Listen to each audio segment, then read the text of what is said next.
Welcome to the Miscarriage Rebellion. I'm Sam Payne, CEO and co-founder of the Pink Elephant Support Network. And I'm Stacey June Lewis, counsellor, psychotherapist and broadcaster.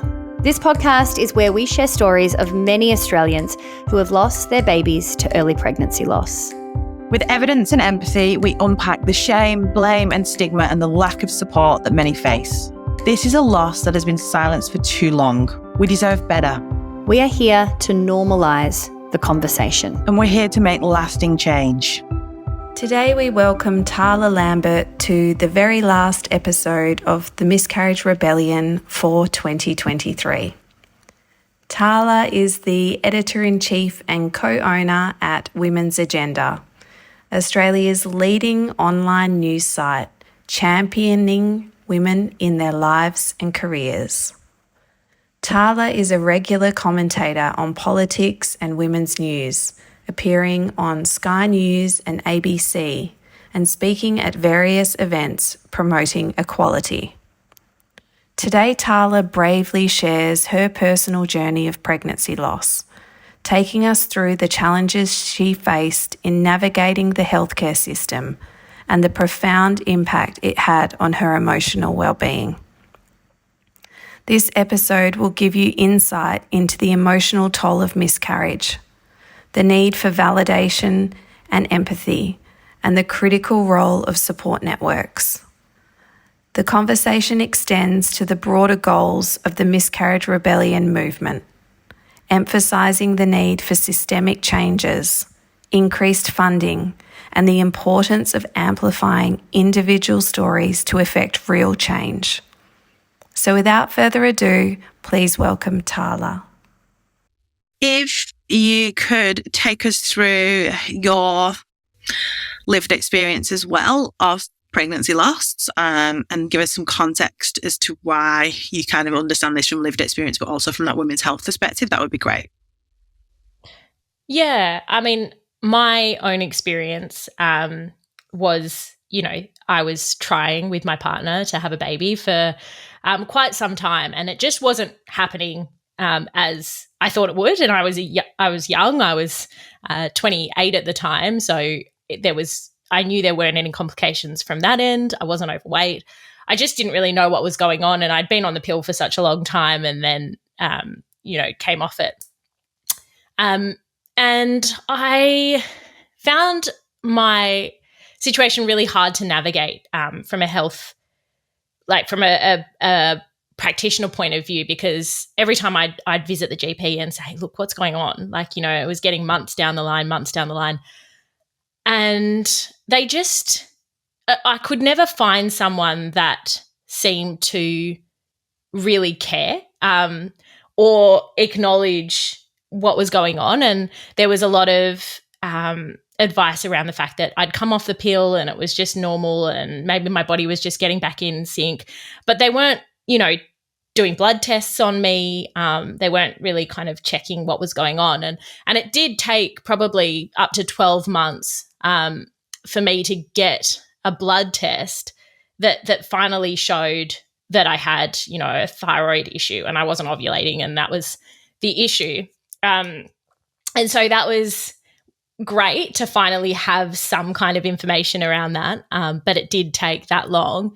And this was also after months of hearing, I might have PCOS, I might have other issues, but never actually having any kind of concrete proof around that either. Just speculation, really. It felt like I was constantly in this space of people speculating but not really caring or advocating or trying that hard to uncover what was going on. So at least when I could get on thyroid medication, I did start ovulating. And then shortly after I fell pregnant, and I was so excited because it had taken such a long time to that point. And I was also in this space where, all of my siblings had babies really easily. There hadn't been any issues. It had never really been part of my consciousness growing up that I would ever have any kind of fertility issue. But I think I always did have a very inherent fear that I wouldn't be able to have kids because that was always what I wanted. I always knew I really, really wanted kids. And so when I fell pregnant, I was just, beyond excited. And a few weeks into it, I started bleeding and I was spotting. And I just knew. I think you do kind of just know at that point. And even though it was at that early stage where, you read Google blogs and forums and they'll say, oh, maybe that's normal. I think when you know there's this problem, you just know. I went to work that day and I sat there and I just remember feeling so crushed, but not being able to verbalize. And so strange that I wouldn't be able to verbalize that given, the work I do and the team that I work within, who are all incredibly supportive. But I just sat there in that really kind of deep shame and melancholy, feeling like I'd done something wrong. And then sure enough, results from the doctor came back and I bled some more and it was all confirmed that pregnancy had been lost. And it was very early on, and it was probably 7 weeks or so into my pregnancy. But it was just this feeling I will never be able to properly verbalize how awful I felt at that point and how lonely I felt, even though I do have incredible support around me. And, I remember really clearly going furniture shopping with my partner a couple of days later because we were moving into our first apartment together. And I just couldn't even look at anything. And I just said to him, I gave him, just total ownership over the whole process. I was like, just you buy it all. And I remember just sitting there in Freedom Furniture on one of the beds and just like being totally out of it. And so I think it has given me, a perspective that I never necessarily wanted to have, but I do find quite valuable now, and particularly in advocating for women that go through, similar situations and more grave situations. So, I don't necessarily regret having that experience, but I just think that it's also something that there needs to be so much more awareness and education around it and how we deal with it and how we, push for people to be open about it and give people license to be open about it, which, thankfully the Pink Elephants is doing so wonderfully. But, there's a long way to go, which you would absolutely know. Huge way to go. I want to unpack a little bit about that, those feelings of shame, as if you can't articulate it. And for someone like yourself, who is averse and amazing at explaining things so that everyone understands them, that's what you do. You communicate things. I mean, did you expect that level of grief? If someone had said to you about a miscarriage before, did you expect that level of shame?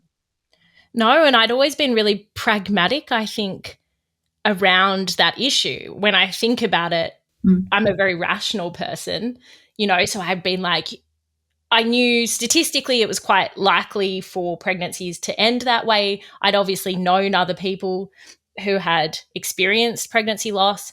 But I think when you're at that point, when you just really so wholeheartedly want that baby, and then to feel that disappointment, that just and that sense that this might not happen for me now, and I think that that's one of the things that you advocate for so amazingly around never telling women that it's going to happen for them, or telling women that just because they've been pregnant, they'll be pregnant again. It's not what you want to hear when you have gone through that. You kind of do need to sit in that grief and feel that, and maybe even just connect with that feeling that it may not happen for you, and I just think it's just nothing. It's nothing I could ever have thought to experience, and I don't think that I will ever feel anything quite the same. I'm sure I'll go through various traumas and griefs in my life, but that was a particular brand, and I don't think that I was at all equipped for it. I don't think anyone could be properly equipped for it, but that's why we need to have so much more advocacy in place. Yeah, I couldn't agree more. And I think that's just part of the wider societal change. And part of your role with Women's Agenda is around breaking down stigmas and shames and all the different things that happen around women's health issues. And you all write so brilliantly about different things about that. And we understand that this is another women's health issue, whilst it doesn't just sit within women's health, because there's partners that need support, grandparents that need support, children that need support as well, and awareness around that. It is part of a women's health issue. And I guess probably want to understand your perspectives around the patriarchy, the society that we live in, and what that, I know it's a big question, but how the patriarchal society that we live in plays into this minimisation of a women's health issue, so that we have a lack of research, a lack of funding, and a lack of awareness. I mean, I think when we look at women's health broadly, whether it's fertility issues, pregnancy loss, or, menopause, or heavy periods, endometriosis, any of these issues, they are under-resourced and under-researched. And we have so much ground to make there. And the reason it's under-resourced and under-researched is because it's historically been men in positions of power enacting policy in these spaces. And so it's little wonder that the focus has been on health issues that impact men, but not on those that impact women. And we're in a real predicament right now because there are so many spaces in which we need to funnel funding into really quickly within women's health.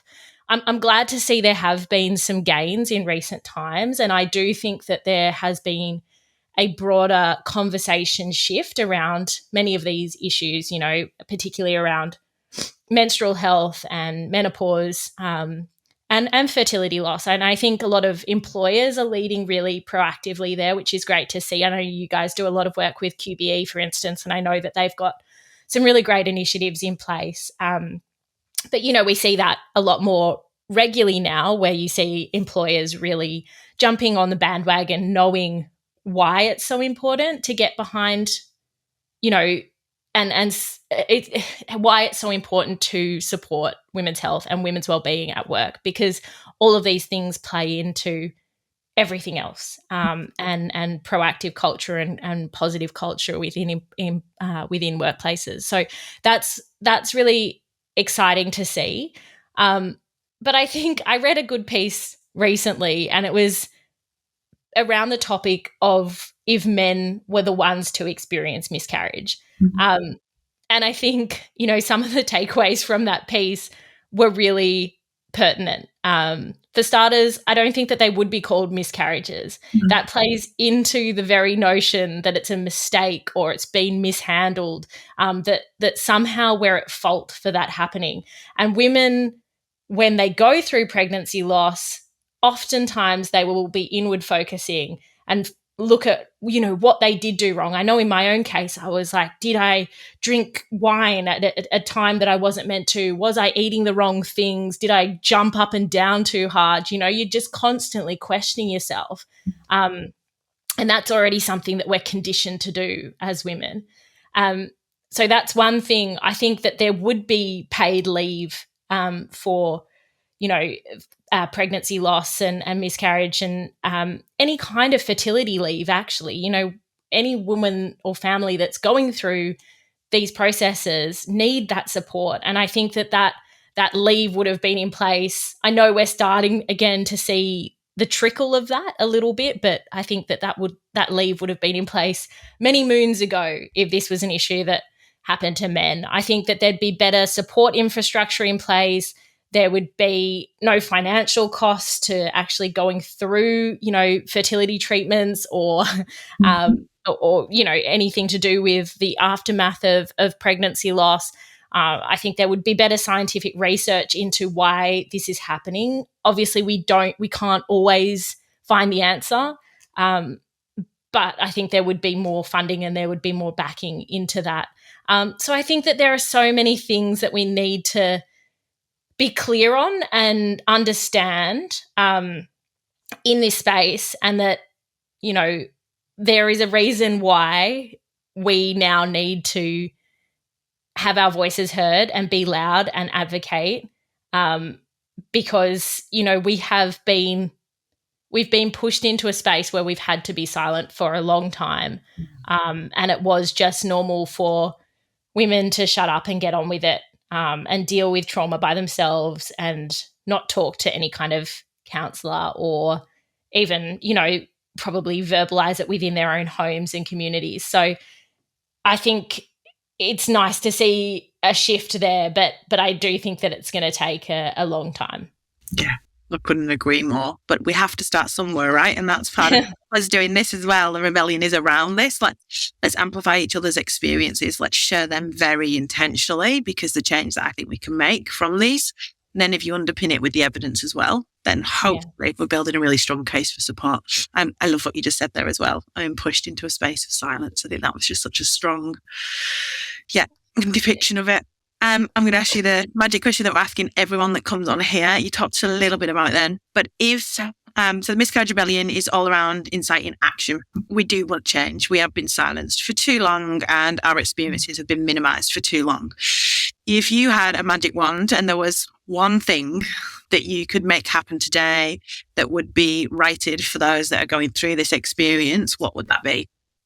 Actually, I think that the biggest thing is probably to this day, having the support networks in place across spaces, and starting from a practitioner point of view. And that's not to hang dirt on GPs. I think our healthcare system is overburdened a lot of the time, and they don't necessarily have the time or, you know, the energy to be able to focus on individual cases. But I think what happens when we don't have early advocates explaining things to us clearly is that we can go down rabbit holes of anxiety and stress. And I just think there could be more done in that early space, like in that early period of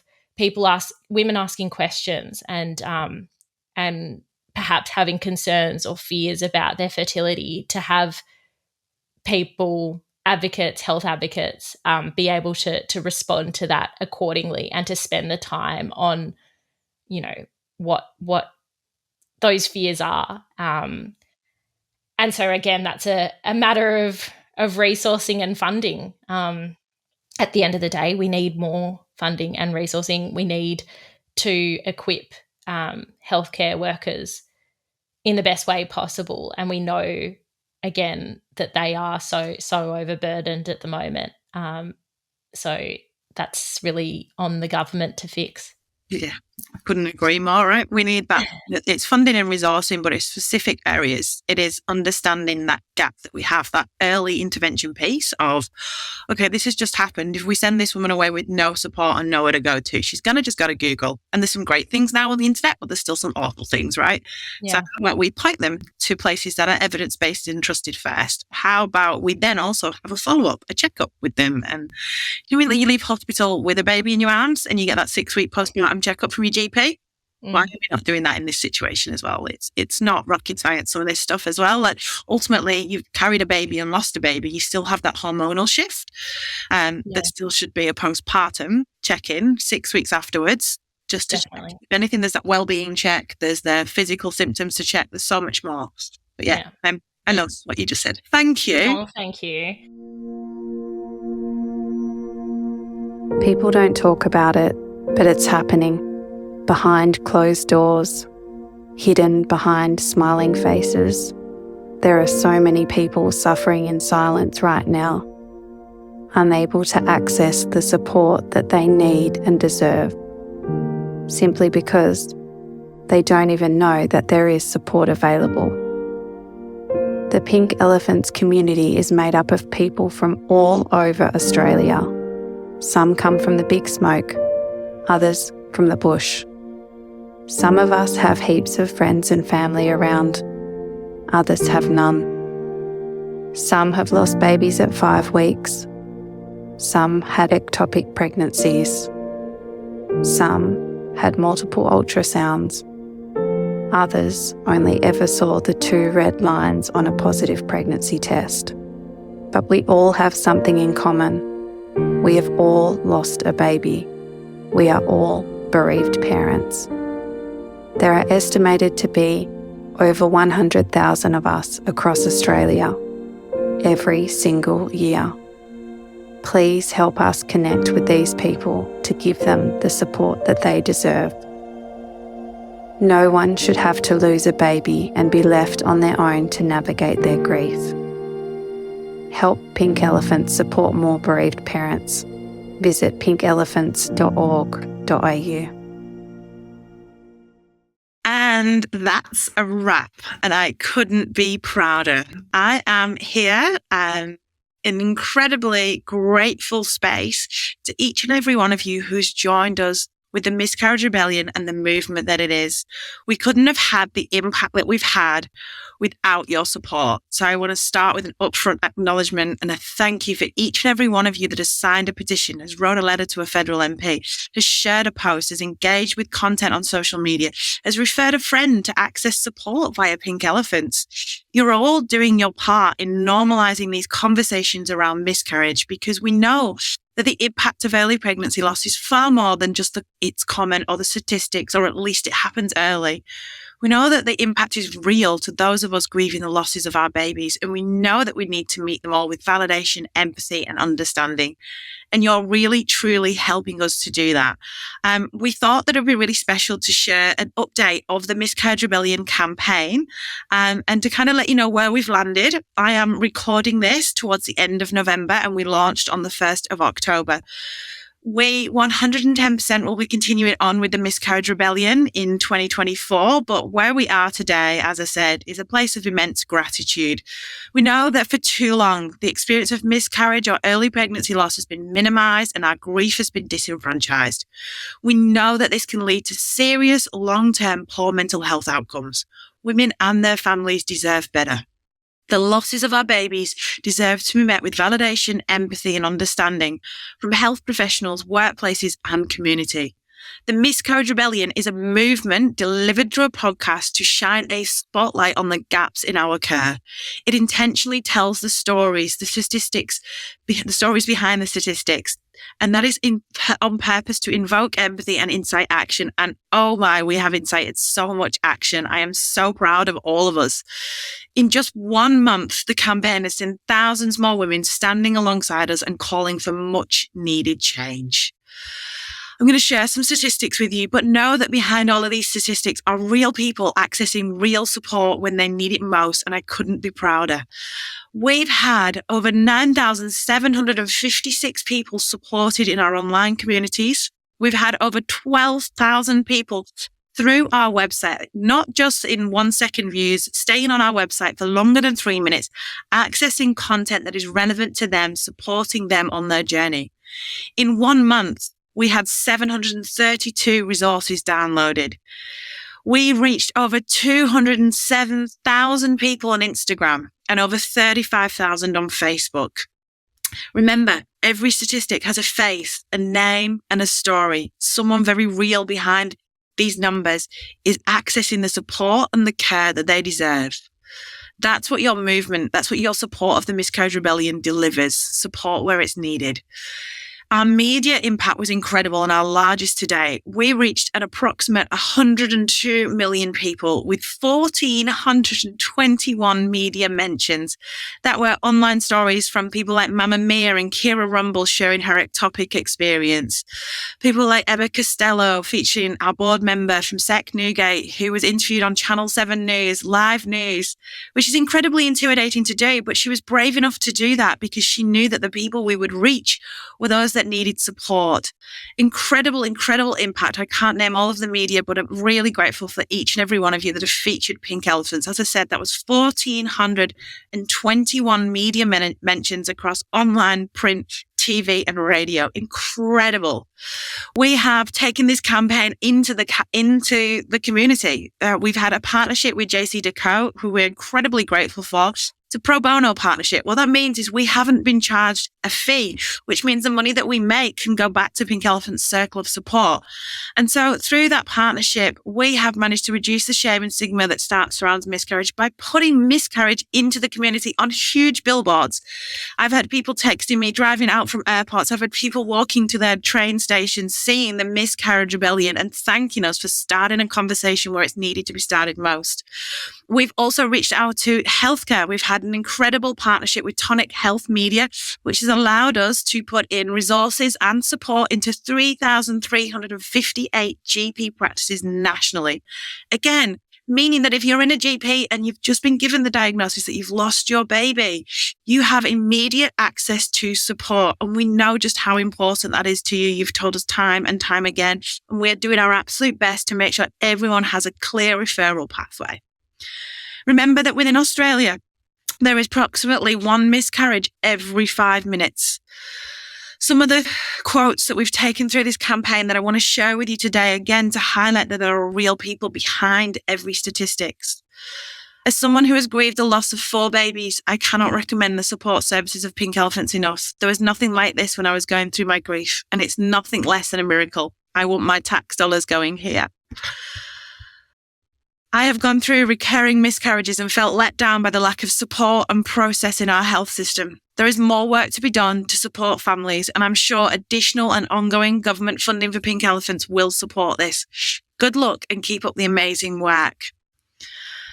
As a nurse who works in the perioperative department and who has to witness the trauma and pain that is incurred through miscarriage and early pregnancy loss, I can wholeheartedly say that any amount of support that Pink Elephants is offering these women and their families is so vitally important and imperative. This is so important. Pink Elephants really helped after my miscarriage. I think it is especially important for people in rural and remote areas as we don't have access to mental health support available. And on that, we know we've reached many of you in rural and regional communities because when you've signed our petition, you've left your postcode, and we can see that the reach really is across Australia, far and wide, as far into Broome, into Central Australia, into South Australia. Literally, I am amazed by the locations we've managed to reach and hopefully offer you that support that you need. We've had over 3,000 signatures in 1 month of our Miscarriage Rebellion campaign calling for funding from government so that we can increase our group therapy programs. As someone who experienced a devastation of early pregnancy loss, I know what it's like to feel unsupported and alone. It wasn't until my 6th miscarriage that I found Pink Elephants and finally received the empathy and understanding that I had needed from the start of my journey into having a family. This funding will help to ensure that the empathy and understanding Pink Elephants provides reaches so many more women and their families. And I couldn't say it any better myself.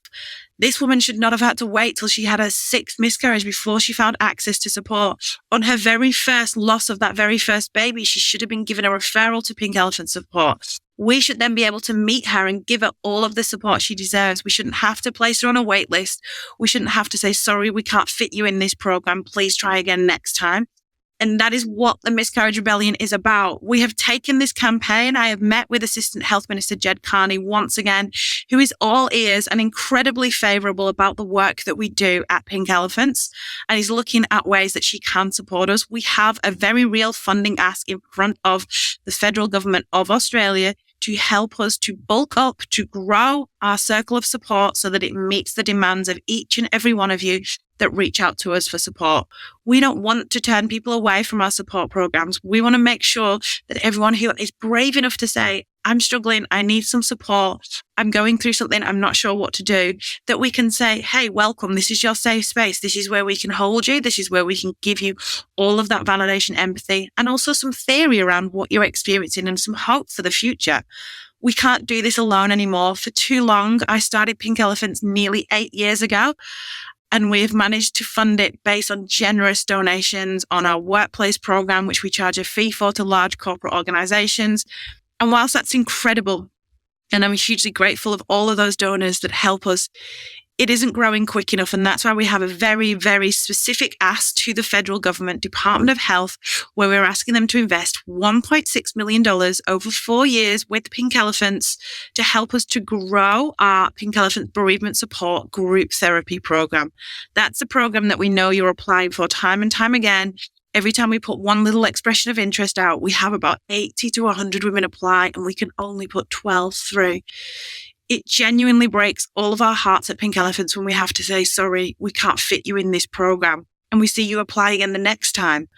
It's incredibly, incredibly difficult for us. So we're asking for the Department of Health to fund that program so that everyone that applies, that is in the right space for that program, that can access that material, that content, that sensitive counselling program with all of the love and empathy that it's delivered with, that can access it, that they're not being put on a wait list. So I'm really hopeful that in 2024, we'll be able to share with you the true impact that the Miscarriage Rebellion has had. Because without all of you engaging in our content, sharing it on social media, signing the petition, writing to your local MPs, we couldn't do this. So I just wanted to finish this season of the Miscarriage Rebellion with a huge amount of gratitude. Keep listening, because next year we will be starting again. We're hoping to have the podcast back in your ears in February 2024 with some more incredible guests. And on that, I want to finish with a huge thank you to each and every one of the brave women who've chosen to come on and be the first to speak up on the Miscarriage Rebellion podcast, to share their truths, to share how they weren't met with the validation, empathy, and understanding that they should have been, to share what change they'd like to see for the future. Because without each and every one of them sharing their experiences with Stacey and I, we wouldn't be able to shine the spotlight that we need to shine. And it is honestly one of the hardest things to do, to come on a podcast and share something so incredibly, deeply personal, whether you're someone with experience in the spotlight as a celebrity or not. It isn't easy to tell these stories because for too long they've been shrouded in shame, stigma, and silence. So to be willing to speak up is incredibly brave, it's incredibly courageous, and it does make a huge difference. We know from some of the comments from some of the listeners coming back to us that they feel seen, they feel heard in those stories, and they feel like now they can start a conversation with someone about their experience of miscarriage. I honestly can't express enough gratitude to each and every one of you that have joined us in beginning this movement. We are just getting started. Just wait for 2024 when Pink Elephants continues to deliver more for each and every one of you who lose your baby to miscarriage or early pregnancy loss and deserve to be met with the validation, empathy, and understanding that you deserve. We are going to normalize early pregnancy loss for everyone to see so that everyone understands how to support someone through loss. Because ultimately, all of our journeys may be individual, but we don't believe that anybody should have to walk the journey of early pregnancy loss alone and unsupported. Thank you again. I'm hugely grateful. It's a brilliant space to be landing in as we close for the year. Look forward to connecting with you all again in the new year. Today's episode may have brought up some feelings for you that you need some support around. That's totally okay. Head to pinkelephants.org.au to find access to our circle of support, your safe space where you can be met with empathy and understanding throughout all of your experiences of early pregnancy loss. We're here for you. You are not alone. If you enjoyed listening to the Miscarriage Rebellion, please help us by leaving a 5-star review wherever you listen to podcasts. The Miscarriage Rebellion is a Pink Elephants podcast produced by our friends at 3P Studio.